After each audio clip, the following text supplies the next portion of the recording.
The inspirational leader manages upwards assertively. So if your boss makes it hard for you to be a great manager or a great leader, then you must fight upwards. And that takes a bit of courage, but it's important. So for example, if you're going to be a great communicator, you have to get the information to communicate.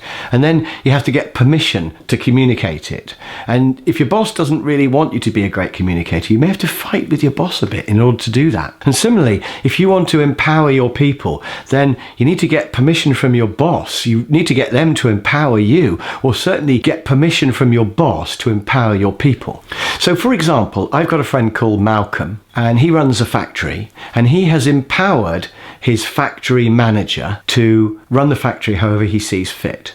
So Malcolm's the managing director of the whole place, and in the factory manager can do whatever he likes. And the rule is, do whatever you like, as long as the results are good. If you're stuck, you must come to me, because I won't know, because I'm not monitoring. That's what Malcolm has said. And that's great, and the factory manager does a really good job. He's a great guy, you can trust him, and it's good. But it means that Malcolm doesn't know the details of what's going on in the factory. And that's fine, but there's a board of directors who meet every now and then, once a month I think it is, with Malcolm, and they ask him things like, what's the percentage of scrap and waste in the factory? And Malcolm says, I don't know.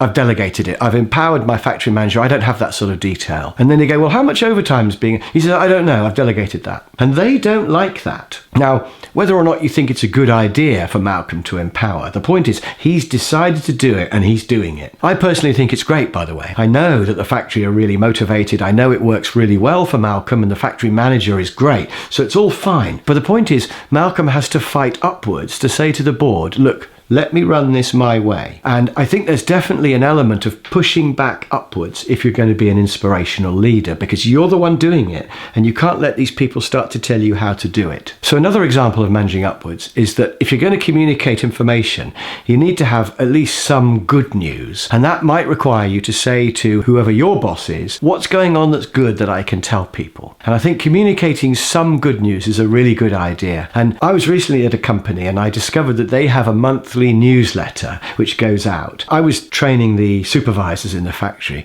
and they said the monthly newsletter is always depressing. And I said, really? Because I thought they were just negative people. And I had a look, and this newsletter was so negative I couldn't believe it. It was either we haven't sold enough, or production aren't keeping up with sales, or whatever. There was always a negative spin on everything. So after I'd finished the training session, I went to the managing director, who I know quite well, and I said, I've just seen your newsletter and it's so negative. And the managing director said to me, well, yeah, but we want to push them to improve. And I'm thinking, well, telling them that things are bad isn't really the best way to push them to improve. It just makes them get depressed, especially when they know that things aren't that bad, because people aren't stupid. So we actually went through his newsletter and we put a load of good spin on it instead. And we said, sales are the best ever and production are struggling to keep up, but we know that they're going to catch up next month and it's all great. And we rewrote it, and it was a far more effective newsletter. So make sure you get some good news from higher up, and make sure you pass that down and absorb the bad stuff. There's a well-known cartoon that's got birds in a tree,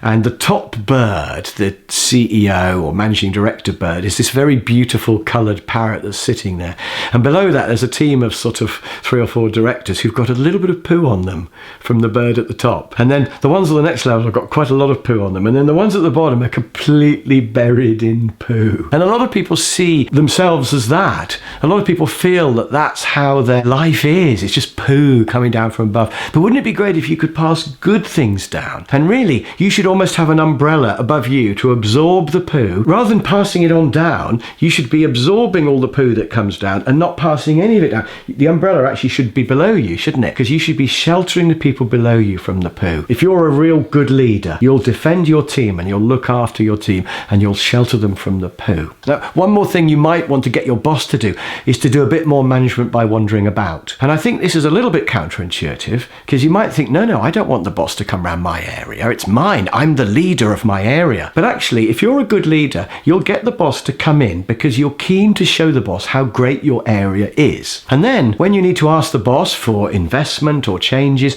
they will understand, because they'll say, yeah, I know what you mean, because I saw that and I was thinking the same thing. So you need the boss to be on your side. It needs to be you and the boss running your area, really. So So I would encourage your boss to come and do a bit of management walking about. And the times when I've had bosses who've come round, I've liked it because we could talk about it afterwards. And sometimes the people in the factory would go, oh, Chris Croft's doing this and that. And the boss would say, well, yeah, that's for a good reason. So we were a united front. There was no problem at all with my boss coming and walking around my area. So I would say encourage your boss to come down and see how great your area is, and make sure that your motivated team of people impress your boss. So you can manage your boss's behavior, and that's a load of ideas there for ways that you can get your boss to help you to be an even better leader.